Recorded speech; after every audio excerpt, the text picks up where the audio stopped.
awas ada Brutus di meja makan komunitas.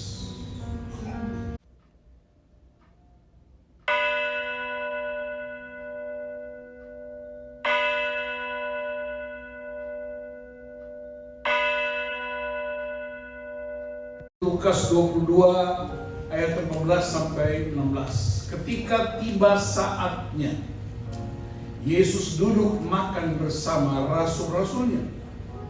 Katanya kepada mereka, aku sangat rindu makan Paskah ini bersama kamu sebelum aku menderita. Sebab aku berkata kepadamu, aku tidak akan memakannya lagi sampai hal itu digenapi dalam kerajaan Allah. Yang percaya bilang amin. Amin. Saudara, tiba-tiba presiden menyuruh stafnya datang ke rumahmu dan ajak makan siang. Saudara tolak nggak? Tolak atau terima? Terima. Tolak atau terima? Terima. Haleluya. Presiden ajak makan. Hanya protokoler. Itu pun kalau ada jabatan. Saya pernah makan dengan beberapa presiden. Ya, saya pernah makan dengan Pak Habibie waktu kami ada di sebuah kota di Jerman. Bangga sekali bikin fotonya. Saya pernah makan dengan SBY. Ya, saya pernah makan dengan Ibu Mega di acara-acara resmi. Tapi mereka tidak banyak mengenal saya. Tapi Yesus, dia rindu makan bersama murid-murid. Saudara perhatikan ada semacam paradoks. Alkitab bilang kerajaan Allah tidak terdiri dari makanan dan minuman, tapi kebenaran, damai sejahtera, sukacita oleh Roh Kudus. Roma 14 ayat 17. Amin.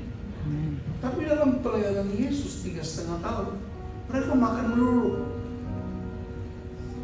Ya, baca Alkitab baik-baik. Dikit-dikit makan. Bahkan bangkit pun dia tanya murid-murid, ada kalau padamu? Soal apa? Makan. Bahkan di Wahyu 3 ayat 20, aku berada di depan pintu, aku ketuk pintu, siapa yang buka bagiku, aku akan masuk dan bukan komsel. Masuk dan bukan pelayanan pemulihan, masuk dan makan.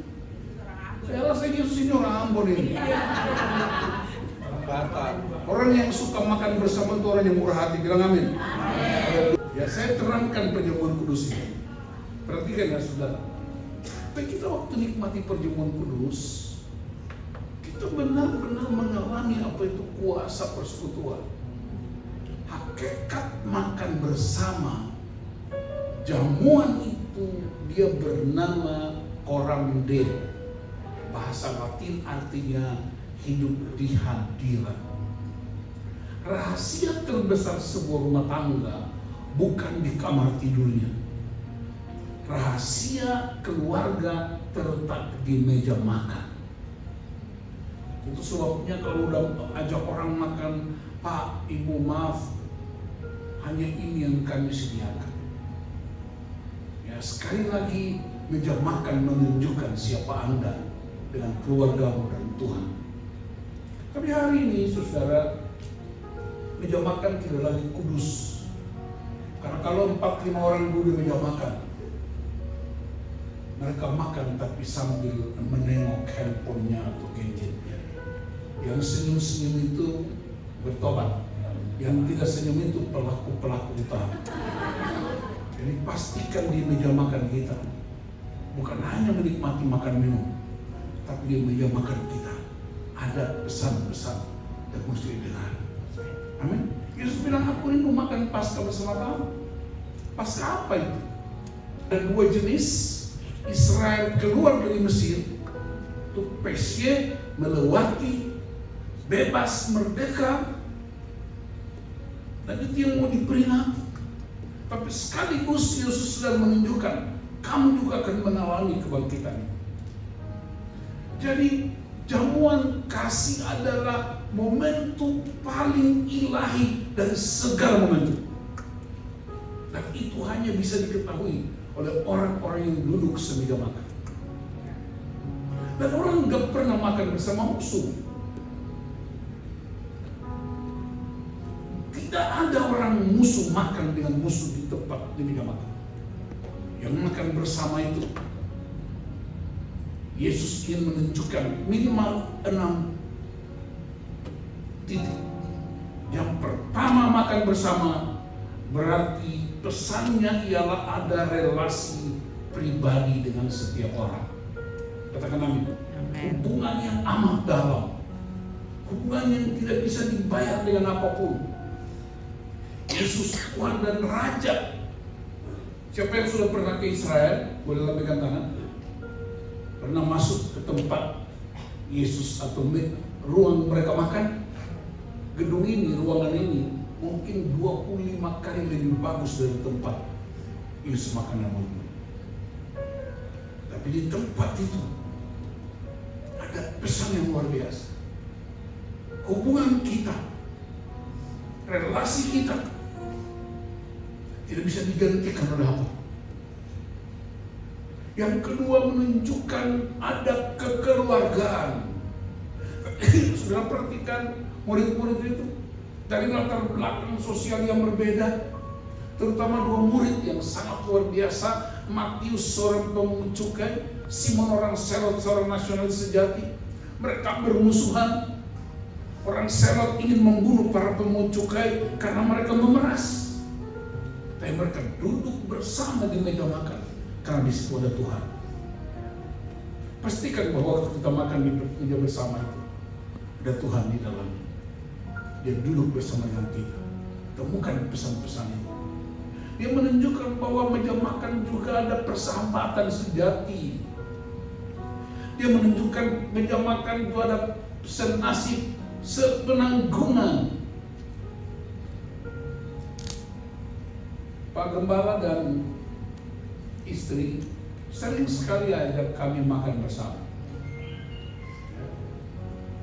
Walaupun kami nggak akrab banget lah. Sering sekali kami makan bersama. Kadang-kadang kita hanya habiskan uang tol, uang bensin hanya untuk makan di Bogor, atau mereka datang ke Jakarta karena ada persahabatan. Memang tidak ada makanan di Bogor sampai mereka bela-belain pergi ke Meruya. Memang tidak ada makanan di Jakarta Barat sampai kami bela-belain datang ke Bogor. Ada apa? Makanannya juga sama. Tapi apa yang kita kejar? Ada persahabatan di sana. Ada relasi yang mau dibangun. Dan hari ini saya berdoa supaya habis ibadah ini kita makan bersama di tempat masing-masing. Amin. Apalagi meja makan itu ada pewarisan nilai. Sebabnya di ayat lain Yesus berkata, kematian ini maka kamu makan roti dan minum anggur ini untuk memperingati kematian. Jadi saudara, meja makan itu sebenarnya sangat sakral. Dia lebih sakral dari tempat ibadah apapun. Karena dia sifatnya private. Di meja makan itu dia menetapkan masa depan. Mau jadi apa kita? Saya masih ingat kalau di kampung dulu, kami makan bersama biasanya mama bikin piringnya ditutup semua, sendoknya semua ditutup. Begitu mau makan apa buka, dia di kepala meja, biasa kepala keluarga di kepala meja. Kemudian mereka pimpin doa. Habis doa makan bersama. Di meja makan itulah mama mulai cerita. Di meja makan itulah papa mulai cerita. Di meja perjamuan Tuhan itu Yesus menceritakan bagaimana pengalaman orang tua-tua mereka, nenek moyang mereka mengalami penderitaan yang begitu luar biasa sampai kamu sekarang ada di sini. Jadi saudara, jangan hindari meja makan. Sebab meja makan adalah tempat di mana pewarisan ini terjadi. 2. pikir ya kok kita makan bersama. Orang cuma pikir ya ada perjamuan kudus bersama, udah selesai. Tapi sebenarnya ada pesan-pesan. Tapi apa yang terjadi di meja makan Yesus? Saya tunjukkan. Yesus makan bersama murid-murid, dan respons di meja makan itu berbeda.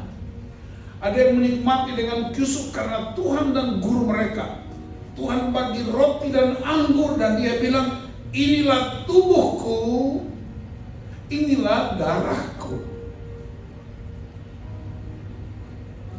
Tapi ada juga yang penasaran di meja makan ini. Siapa? Petrus bertanya, ada apa ini? Dia basuh kaki murid-murid dan Petrus bilang, kenapa cuma kakiku? Kalau bisa kepalaku juga. Tapi ada satu yang mengerikan di situ. Ada yang menikmati perjamuan dengan hidden agenda.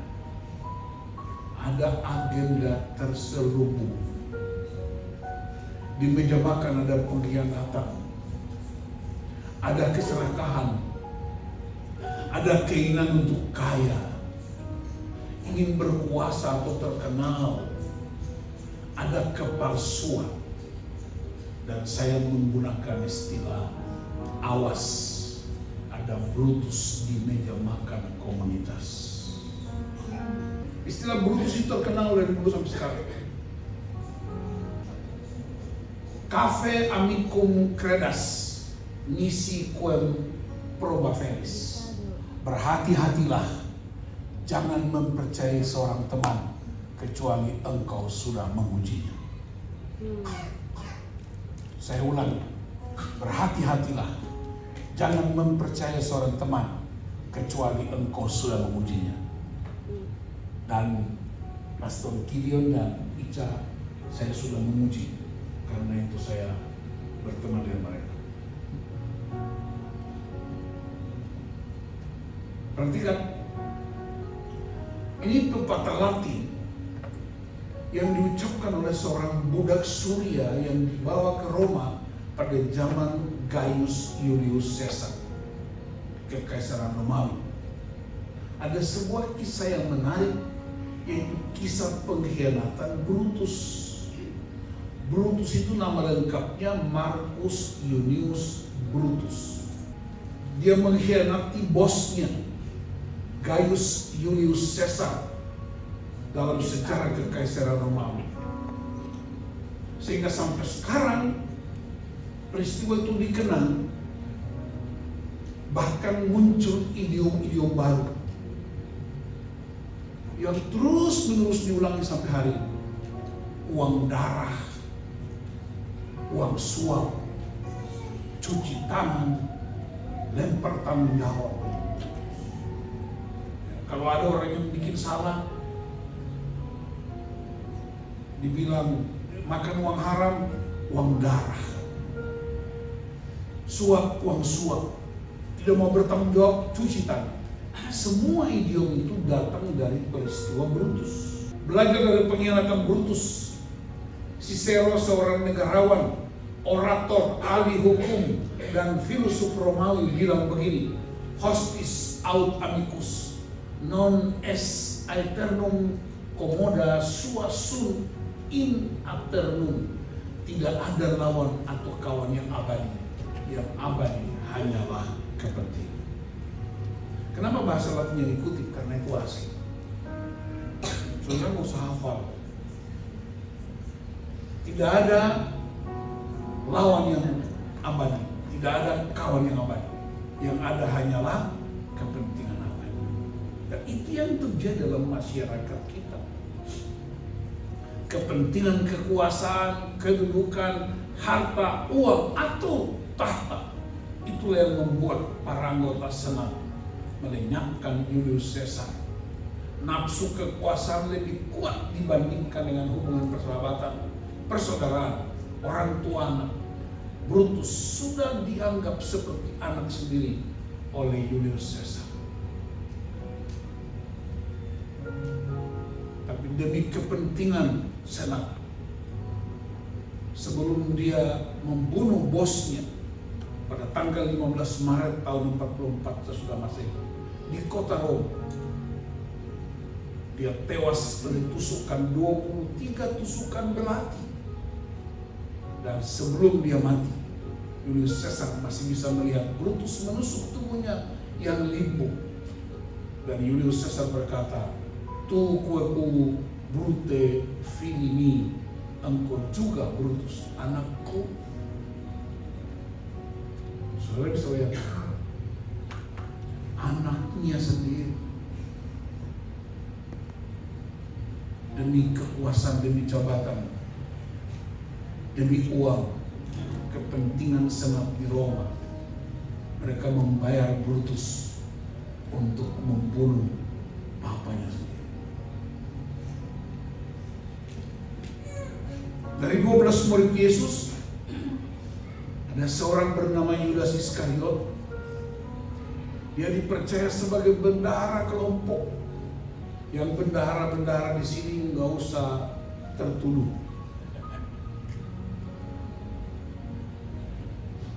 Ia sering bersama Yesus, bahkan semeja makan dengan Yesus.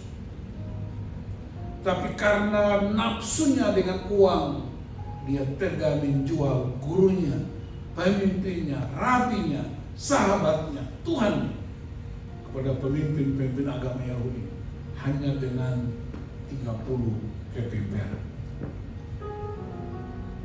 Berapa banyak orang yang pernah menyangkal bapaknya, ibunya, padahal dia nete dari ibunya, padahal dia sekolah dari bapaknya.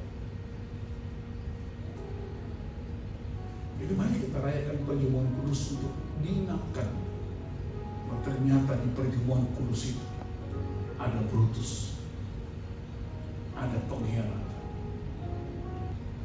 Kadang-kadang orang bisa jual Tuhan dengan berbagai alasan. Alasan kekuasaan dia bisa tinggalkan Tuhan. Karena jabatan, karir, semangkok kacang merah, sepiring nasi. Tapi ada juga yang tinggalkan Yesus dan berlagak seolah-olah lebih rohani dengan alasan pelayanan, kebersamaan, kesatuan, padahal spiritnya Brutus dan Yudas. Beberapa hamba Tuhan waktu saya pimpin mereka, ketika mereka mengambil keputusan yang sangat salah, saya bilang, kalian itu Brutus di depan mata mereka. Saya besarkan mereka, saya tidak menghitung jasa, saya beri mereka makan, saya didik mereka, saya muridkan mereka. Tapi ketika menghadapi piring nasi, mereka tinggalkan kebenaran. Demi jabatan, kekuasaan, dan harta, bahkan orang bisa ke dukun. Pergi ke dukun juga adalah Brutus dari Kristus. Demi keuntungan pribadi, atas nama kebebasan, atau karena godaan cinta, orang bisa melepaskan dan menggadaikan imannya. Dari mana datangnya cinta? Dari Facebook turun ke WA. Dari mana datangnya kecewa? Pas jumpa muka beda. Demi cinta orang bisa melepaskan, menggadaikan imannya. Dengan alasan klasik, berjuang memenangkan jiwa. Spirit Brutus dan Yudas paling sering muncul sebelum, selama, dan setelah perhelatan-perhelatan nasional, regional, lokal, bahkan mulai marak di desa-desa atau dusun kecil. Pilihan-pilihan politik, bahkan yang lebih miris justru banyak terjadi di lembaga-lembaga yang berlabel Tuhan dan agama. Beberapa pimpinan gereja dan hamba Tuhan sekarang tersangka masuk penjara dengan atas nama uang, jabatan, karir. Itu Yudas modern, itu Brutus, dan itu amat mengerikan. Spirit ini juga tidak hanya terjadi di ruang publik, tetapi telah masuk di ruang domestik dan ruang pribadi. Ada pengkhianatan terhadap janji pernikahan, janji jabatan, janji dengan teman sekantor, teman serumah, segereja, sesinode, seorganisasi, sejemaat, sekomunitas, bahkan yang pakai toga, pakai stola, pakai di meja perjamuan kudus. Ini peringatan penting buat gereja modern. Saya pernah mengalaminya dengan orang-orang yang pakai toga, pakai jas, pakai stola, yang bahkan mengambil roti, mengambil tangan berkata inilah tubuh dan darah Kristus. Dan mereka juga yang meninggalkan kebenaran. Bagaimana rasanya kalau kita dikhianati oleh orang-orang yang kita cintai, oleh orang-orang yang kita didik, kita latih, orang yang dianggap anak sendiri, sahabat akrab sendiri, hanya karena jabatan, piring nasi, atau karena untuk menutupi masa kelam. Kenapa Pilatus tidak mau melepaskan Yesus? Karena dia punya masa kelam dengan orang Yahudi. Brutus sekarang tidak pakai belati, saudara-saudaraku. Brutus sekarang tidak pakai belati untuk membunuh, tapi dia pakai jas. Maaf yang berjas hari ini, saya lupa kepala. Dia pakai stola. Tadi saya lihat ada satu WL yang pakai stola tuh putih ujung sana. Nah, itu namanya stola. Dia pakai toga. Dia punya otoritas jabatan, pakai surat keputusan dan lain-lain, yang membunuh dengan sopan dan santai. Ini yang disebut karakter assassination. Sini sama orang dia nggak mau lihat, tidak senang lihat orang baik, tidak senang melihat orang maju, tidak senang melihat orang sukses. Itu karakter assassination. Saudara, Brutus itu tidak nyata sekarang. Brutus itu tidak kelihatan, tapi pergerakannya mengerikan. Menghina orang lain, membuli istri. Pak, ada istriku dulu pinggang seperti gitar Spanyol, sekarang seperti mimbar gereja Protestan. Itu Brutus, saudara.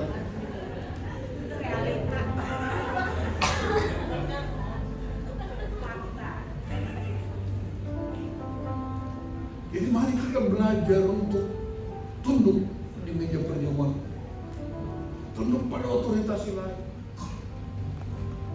Ada orang bilang saya, Pak Pendeta, kenapa orang Ambon hitam? Saya bilang itu bukan pertanyaan, itu pernyataan.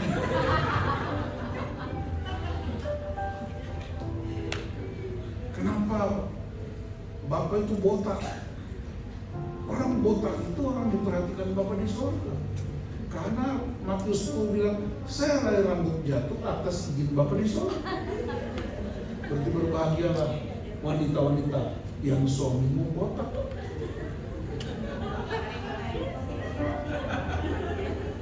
Jadi saudara, saya mengingatkan bahwa sekarang ini sedang terjadi karakter assassination. Di mana-mana, termasuk di gereja, bahkan di rumah tangga kita. Anak ini, kamu makan banyak banget. Loh, makan di rumah banyak, kamu marah. Jajan di luar, kamu marah. Terus apa? Biarkan mereka menikmati bagian mereka. Kamu tidak lebih pintar dari adikmu. Kamu bodoh tidak seperti abangmu. Itu karakter assassination. Ingat, no crime is perfect. Tidak ada kejahatan yang sempurna. Kalau di kampung saya dulu, kalau ada anak-anak yang mencuri dan ketangkap, satu orang tua bilang begini, kalau tidak tahu mencuri, jangan mencuri. Jadi rupanya mencuri pun butuh keterampilan khusus. Karena itu saya berdoa, berharap penuh dengan kemuliaan Tuhan. Biarlah di meja perjamuan kudus dan nanti kita masuki Paskah, kita berkomitmen untuk hancurkan spirit Brutus dan Yudas dari rumah kita. Bilang amin. Amin. Kita hancurkan spirit Brutus di komunitas kita, di gereja kita, di perkumpulan kita, di masyarakat kita. Karena Kristus mati sekali dan bangkit untuk membuat kita jadi pemenang. Pria-pria jangan pernah menghina istri. Wanita-wanita jangan pernah membuli suami. Orang tua jangan pernah menghina anak-anak. Itu spirit Brutus. Jadi hakikat korang Deo jamuan bersama ialah hidup di hadirat Tuhan. Sebab kuasa hadirat Tuhan menghancurkan spirit Brutus Yudas. Duduk bersama Yesus di meja perjamuan berarti adalah kerinduan kita dan kerinduan Yesus. Dan Indonesia kita sekarang ini, orang bilang tidak baik-baik saja, itu istilah umum. Saya bilang Indonesia pasti menang. Kenapa? Karena kita punya Kristus yang mati dan menang. Bilang amin. Bagaimana caranya? Sediakan skocimu. Tuhan suruh Nuh untuk sediakan skocinya. Tapi waktu krisis COVID, saya bercocok tanam. Saya pelihara ikan. Dan cukup 2 tahun. Jadi nggak angkat tangan menyembah Tuhan lalu tiba-tiba turun ikan gurami dari sorga tadi.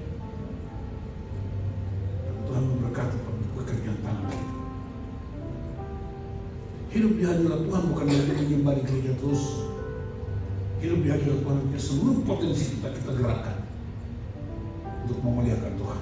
Supaya Tuhan itu dianggap, supaya Tuhan itu disembah, supaya Tuhan itu dipuji oleh banyak orang. Saya mau tutup khotbahnya dengan kesaksian. Di keluarga saya, kami sedang makan, saya udah tahu tempatnya. Yang laki-laki yang ganteng yang paling besar. Haleluya. Yang ada sekarang dengan kita, Kevin. Dia ini udah S1. Belum punya pacar. Bulan Juli masuk S2, UKSP. Ini anak ajaib. Beda usia dengan abangnya yang di ujung sana itu. 7 tahun. Waktu Ibu Nana mengandung, waktu kandungan itu 3 bulan, Ibu Nana itu kena miom di kandungan. Waktu ke dokter bilang, Pak, pilihannya berapa? Ada kemungkinan miomnya diangkat atau bayinya gugur.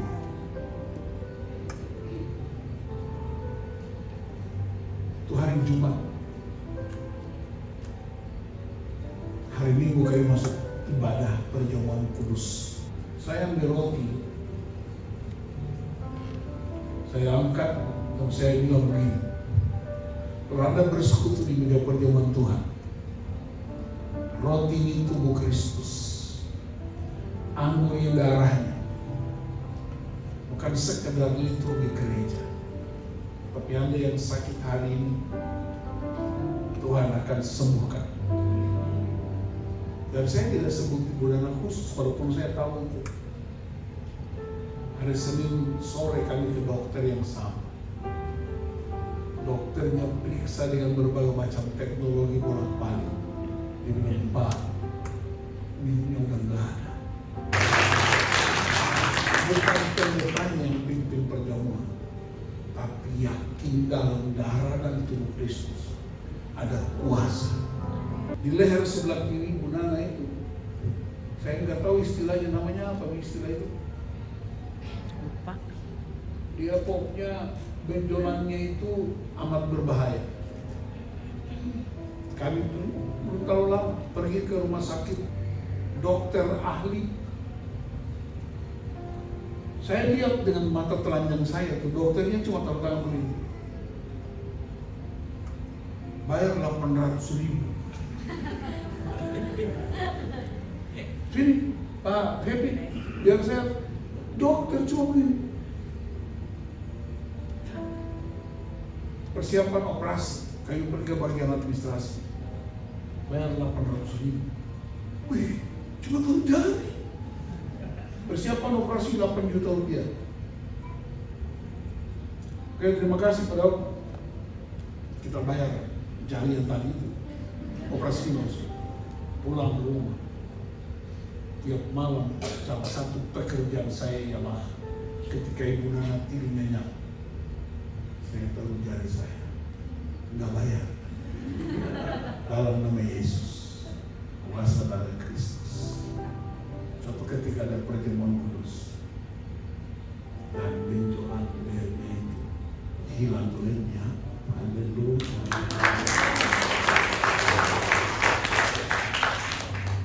Jadi perjamuan kudus itu ada kuasa. Kuasa menyatukan keperbedaan. Kuasa menyatukan perbedaan. Tapi kuasa untuk memulihkan, menyembuhkan, membebaskan dari semua bentuk brutus yang mungkin pernah kita ciptakan. Kita udah sembuh. Amin. Kami pergi ke rumah sakit RSPAD. Saya dicurigai kena penyakit pria itu apa namanya? Prostat. Dokternya orang Kristen tentara, periksa dengan teknologi tentara, masuk ke dalam kapsul MRI. Udah masuk sih, periksa. Dan dokter bilang, Pak, 1 minggu lagi kita periksa kalau perlu ada tindakan operasi. Saya berdoa saja. Dan itu mahal. Mahal sekali. Waktu itu saya belum tahu akrab dengan gembala Bogor. Karena saya pikir kalau saya ada masalah, ada backingnya. Saudara tahu apa yang terjadi 3 hari kemudian? Bangun pagi-pagi, saya pergi ke dapur seperti biasanya, cari teh panas. Ibu Nana kaget, Pak, depan celana papi itu darah. Darahnya itu darah kental. Saya juga kaget. Saya masuk ke kamar, saya periksa. Itu spring bednya, darahnya tembus spring bednya. Mohon maaf, saya masuk kamar mandi dan saya buka celana dan saya lihat tidak ada luka apa-apa. Darahnya benar-benar darah segar dan itu memenuhi celana dan memenuhi kasur itu. Kami pergi ke dokter besok. Dok, saya mau periksa. Karena dokter orang Kristen, Pak Pendeta, makan obat apa kok barangnya udah nggak ada, penyakitnya udah sembuh total sampai hari saya bicara. Itu sudah berlangsung sekitar 10 tahun. Saya masih ingat. Karena sebelumnya ada kuasa perjamuan kudus, ada doa, dan sampai hari ini tidak pernah ada. Ini banyak mujizat nyata melalui kuasa perjamuan kudus. Periksa hati kita sebelum makan perjamuan kudus, sebelum makan roti dan anggur itu, mengakuilah di hadapan Tuhan, pernah menjadi brutus buat orang lain, atau teman sekerja, atau teman segereja, dan saudara akan lihat mujizat Tuhan yang dahsyat. Saya tidak janji apa-apa, tapi berdasarkan Alkitab dan pengalaman pribadi. Pengalaman pribadi kami bukanlah pengajaran, tapi pengalaman pribadi kami menjadi bukti bahwa kuasa perjamuan kudus itu dahsyat dan ajaib. Dan bukan hanya buat kami, beberapa keluarga yang kami layani di berbagai tempat, beberapa keluarga yang kami doakan hanya dengan kuasa perjamuan kudus, mereka disembuhkan. Jadi perjamuan kudus di gereja tertentu hanyalah peringatan, pokoknya liturgi. Tapi saya berdoa supaya di orang-orang roh, perjamuan kudus itu punya kuasa kesembuhan, Perjamuan kudus punya kuasa pembebasan.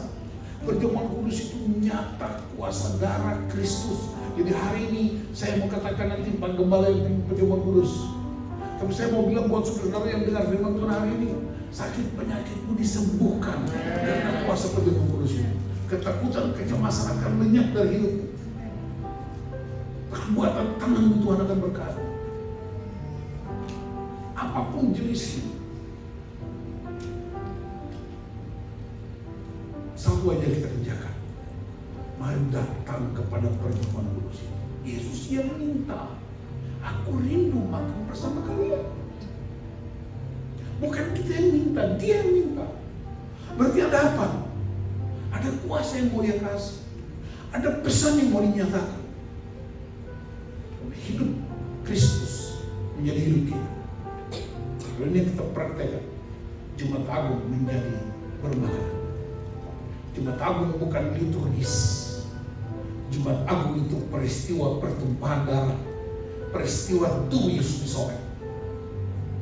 Dan itu terjadi bukan hanya di zaman itu, sepanjang masa sampai dia datang kembali.